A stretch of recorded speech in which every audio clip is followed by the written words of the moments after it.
Hi. I think most people would agree that very few things in life are absolute. When you're at the car dealership, for example, and the salesman says, "This is my absolute lowest price," it's safe to say there is still a little bit of wiggle room there. Or if you ask your friend what their favourite food is and they say, it depends on my mood, the time of day, etc., etc. It depends. How often have you heard that in response to a burning question? Life, it turns out, is pretty relative, and you'll be happy to know that Einstein would agree. In his theory of relativity, Einstein asserts that both time and space are relative concepts, debunking Newton's theory that time and space are absolute. In fact, the only absolute constant in Einstein's special relativity is the speed of light. Its value will always measure the same for any observer in uniform motion. It will always be about 300,000 kilometers per second in a vacuum and never faster.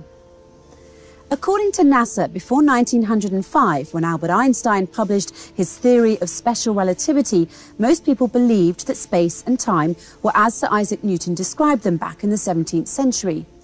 Namely, that space was the fixed, unchanging stage upon which the great cosmic drama unfolded, and that time was the mysterious universal clock in the sky. Sounds like an elaborate Broadway production, albeit a fantastical one. However, numerous real-world experiments over the last 100 years indicate that it was Einstein, not Newton, that was right. And thank God for that, because if we didn't have Einstein's theory of relativity and Newton had been right, many technologies that are part and parcel of our modern world would not have worked as they do.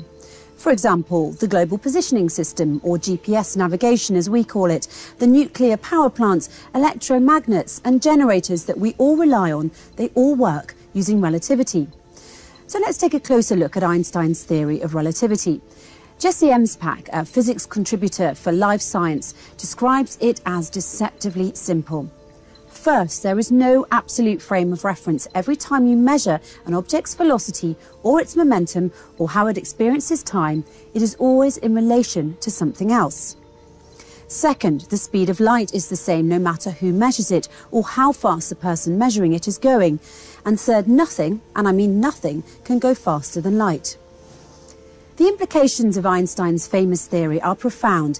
If the speed of light is always the same, it means that an astronaut going very fast relative to the Earth will measure the seconds ticking by slower than an earthbound observer will. Time essentially slows down for the astronaut, a phenomenon called time dilation. But that's not all. Another peculiar aspect of Einstein's theory of relativity is length contraction. So in the same example as before, if you were to stand here on Earth and wave at the astronaut's spaceship as it speeds by, it would look as though it was squished in the direction of the motion, meaning if the spaceship is moving horizontally, then it is the horizontal dimension which is contracted with no contraction of its height. If the spaceship were moving slowly, the level of contraction or squishiness that you would observe would not be noticeably significant. But if it were moving at relativistic speeds, speeds that are a significant fraction of the speed of light, as spaceships tend to do, the length contraction would be significant and actually observable to you. This phenomenon is not due to errors in measurement or faulty observations. The object is actually contracted in length, as seen from the stationary reference frame, u. The amount of contraction of the object is dependent upon the object's speed relative to the observer. So in short, the faster the spaceship is moving, the more contracted it will appear to you. Yeah, I know, 2 words, mind-blowing.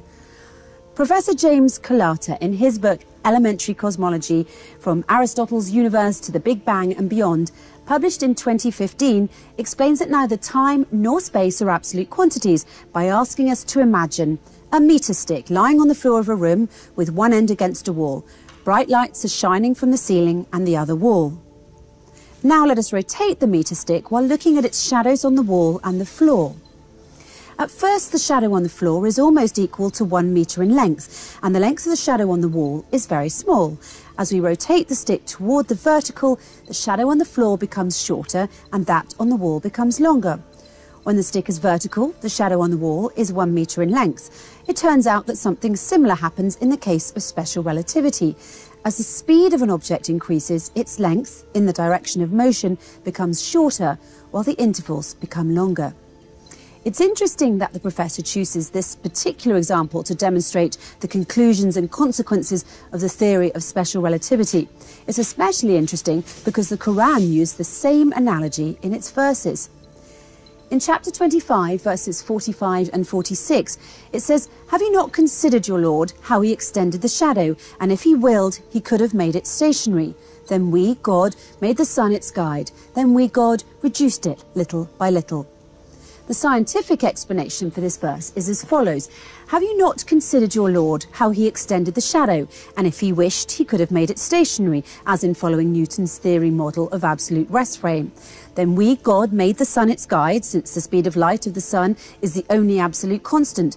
Then we, God, reduced it, which refers to length contraction little by little, which refers to time dilation." In this one verse, the Quran addresses the various aspects of what we now call the theory of special relativity, length contraction, time dilation, and the speed of light as being the only constant. Additionally, the Quran warns us that God could transform our lives from Einstein's physics to Newtonian physics if he wished. And this is possible because God did not just discover the theories of physics, he actually created them. So the next time you respond to someone's question with "it depends" and they get mad at you for not giving them a definite answer, remind them of Einstein's most famous theory of special relativity, and they might just forgive you for it.